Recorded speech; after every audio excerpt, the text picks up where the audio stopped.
1986년 10월 31일 그녀는 이웃집에 살던 친구이자 계모임의 회원이던 49세 여성 김계환에게 목욕탕에 가자고 제안했고 둘은 서울 신당동에 위치한 한 목욕탕에 갔다. 그런데 김계환이 탈의를 하던 도중 김선자가 건넨 음료를 마신 뒤 이내 심한 경련과 호흡 곤란을 일으키며 사망했다.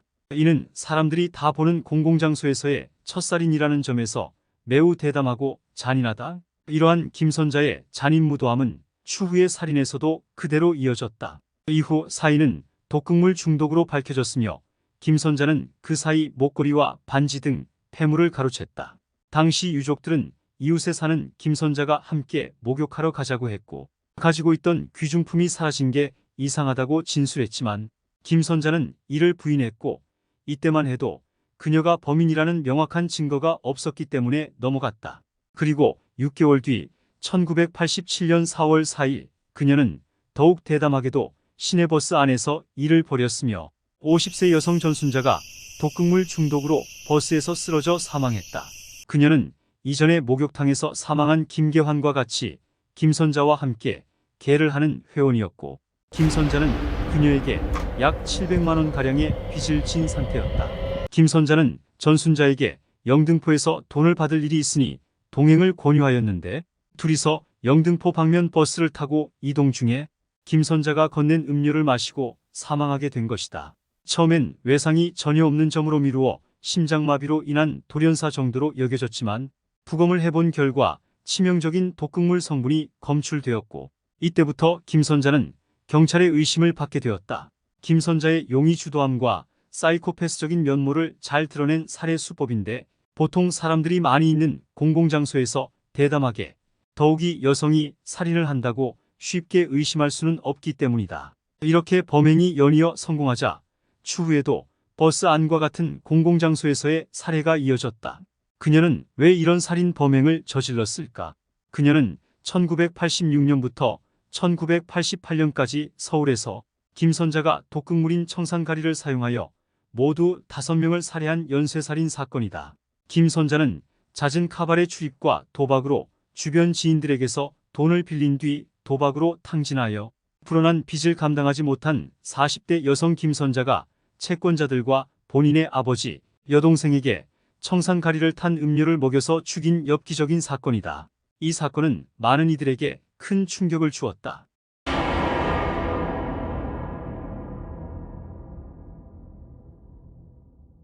(10개월) 뒤 1988년 2월 10일 김선자는 쌓여가는 빚 독촉에 지쳐 가깝게 사는 46세 여성 김여인에게 접근하여 당일에 불광동에서 채무자에게서 돈을 받을 것이 있으니 자신과 함께 채무자를 보러 가자고 했다.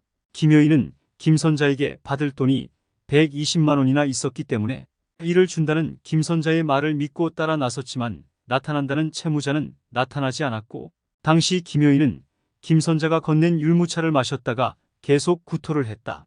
이후 김선자와 함께 집에 가기 위해 택시를 탄 김여인은 구토 증세로 힘들어했고 김선자는 음료수를 마시면 괜찮아질 것이라는 말을 했다. 하지만 그녀가 의심스러웠던 김여인은 김선자가 음료를 구입하기 위해 잠시 택시에서 김선자가 내린 사이 차를 그대로 출발시켜서 살인 미수에 그쳤다. 이후 김선자는 다시 김여인의 집에 방문해서 120만 원을 김여인에게 갚은 뒤 그녀의 안부를 챙겼다고 한다. 이는 살인과 같은 의심을 피하기 위한 행동으로 김선자가 얼마나 용의주도한지를 잘 알 수 있다. 이때라도 김여인의 신고로 김선자가 검거되었다면 추후에 일어날 사건들을 막을 수도 있었다. 1988년 3월 27일에는 김선자의 아버지인 73세 김종춘이 김선자와 함께 친척의 환갑잔치에 방문한 뒤 집으로 돌아오는 시외버스 안에서 숨지는 사건이 발생했다. 이 사건은 아버지가 고령자인 것을 고려해 당시 법의학 지식이 없던 의사들에 의해서 노인성 심장마비를 일으켜 숨진 것으로 마무리된 뒤 화장되었다. 이 사건도 딸 김선자가 건넨 건강음료를 마시고 사망한 것으로 추정되나 화장된 유골에서 독살의 증거를 찾을 수 없었고 아버지에게 돈을 빌렸거나 유산 상속 등의 살해 동기가 미미했던 점을 들어 이 건에 대해서는 증거 불충분으로 무죄로 판결되었다.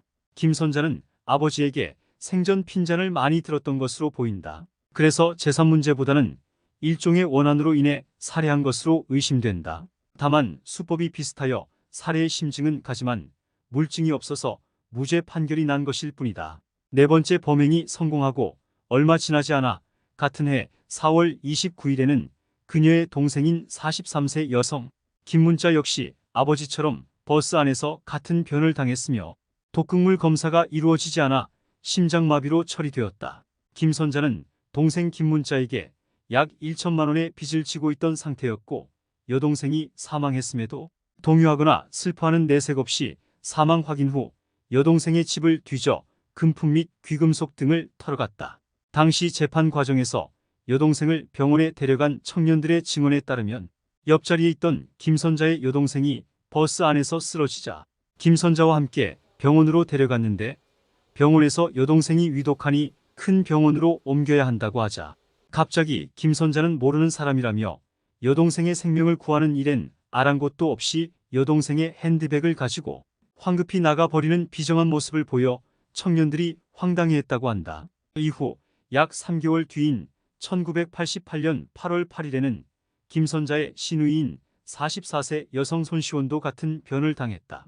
김선자는 손시원에게 집을 싸게 장만해 주겠다고 말하며 서울 시내 한 다방으로 꿰어냈다. 손시원은 약 480만 원 상당의 현금과 수표를 챙겨 다방으로 왔으며 김선자가 준 드링크제를 마시고 그대로 사망했다. 김선자는 이후 손시원이 챙겨온 현금 및 수표를 강탈한 뒤 유유히 현장을 떠났다.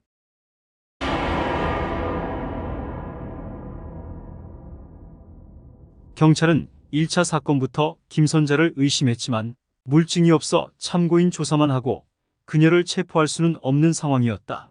하지만 계속 돌연사와 독살 사건이 발생했고 사망한 사람들이 모두 김선자의 주변인이라는 사실이 밝혀지자 경찰 측은 1988년 9월 2일 김선자를 유령 용의자로 지목하고 그녀를 검거했다. 검거된 김선자는 증거를 대지 않으면 가만히 있지 않겠다고 하면서 소리를 지르고 발악을 했다. 보통 범죄자들은 범죄를 저지르지 않았다고 말하기보다는 자기가 진범이라는 증거를 대라고 하는 경우가 많다. 그러자 검찰과 경찰은 신당동 목욕탕 희생자 등 이미 묻혔던 시신 4구에 대해 부검을 결정했다. 검찰과 경찰은 이미 장례가 끝난 시신을 유족들에게 어렵게 동의를 구하여 다시 부검했다. 통상적으로 장례가 끝나 무덤에 매장된 시신에 대한 부검은 유족이나 수사당국으로서는 극도로 피하고 싶은 일이고 당시의 국민 정서로는 이런 일은 부관참시와 비슷하다는 부정적인 인식이 강했기에 별다른 소득이 없을 경우에 쏟아질 세간의 비난이 만만치 않을 상황이었다. 불행 중 다행으로 4구의 시신 중 3구에서 청산염 성분이 검출되었다.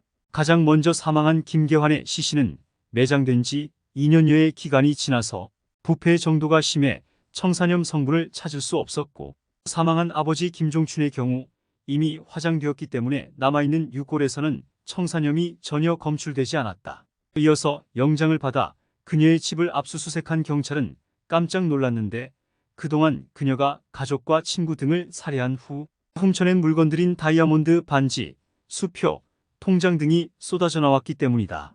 참고로 살인 용의자인 김선자의 몸수색을 위해 여성 경찰들이 동원되었다. 이후 결정적인 증거는 다소 황당하게도 압수수색을 하던 여경이 김선자의 집 화장실에서 볼일을 보다가 발견되었다. 당시 김선자가 거주하던 집은 일본식 가옥이었고 화장실이 목조였는데 경찰이 변기에 쪼그리고 앉자 화장실의 나무 기둥 뒤에 작은 구멍이 하나 보였고 그 구멍 안으로 손을 넣자 돌돌 마른 신문 뭉치 하나가 잡혀서 이를 빼내어 펼쳐보니 그 안에 화공약품 회사에 근무하는 친정 조카로부터 꽁을 잡는다며 구한 밤알 크기의 청산염 덩어리가 숨겨져 있었던 것이다. 이렇게 증거들이 무더기로 발견되자 김선자는 정식으로 기소되어 재판에 넘겨졌다.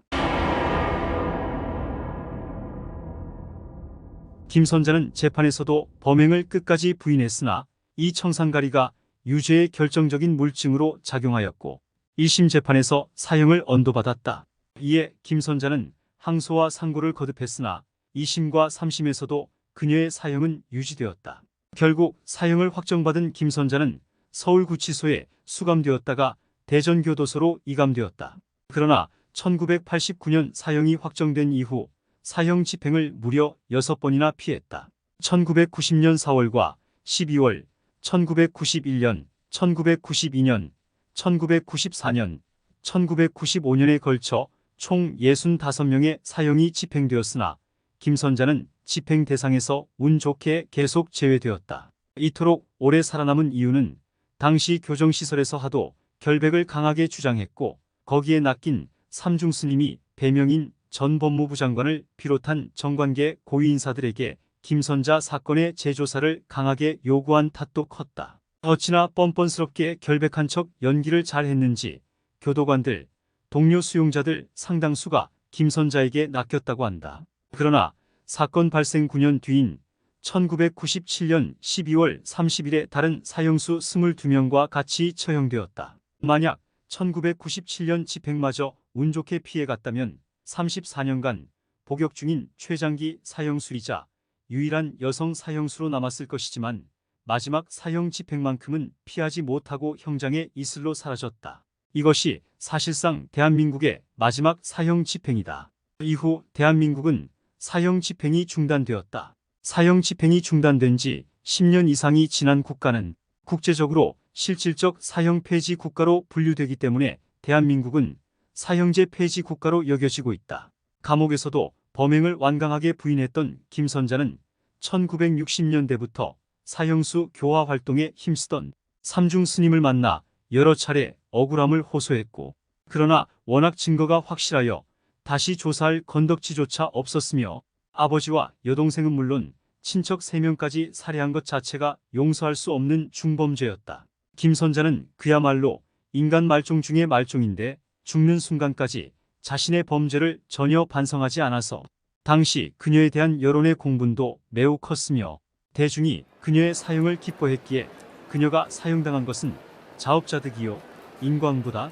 삼중 스님의 회고에 따르면 김선자는 처형 직전 범행을 줄곧 부인하던 태도를 받고 아버지와 여동생을 살해한 것에 대해 자신의 사치욕을 꾸짖고 외면했다는 이유만으로도 죽어 마땅하다는 식으로 이야기했다고 하며 사형 직전에는 부자가 부럽고 동시에 증오한다. 다시 태어난다면 나도 그들처럼 태어나 마음대로 돈을 써보고 죽을 것이다. 나에게 죄가 있다면 그것은 가난하게 태어난 것뿐이다라는 말을 남겼다고 한다. 죽는 순간까지 남 탓과 자기 변명과 억울함을 토로한 것이다.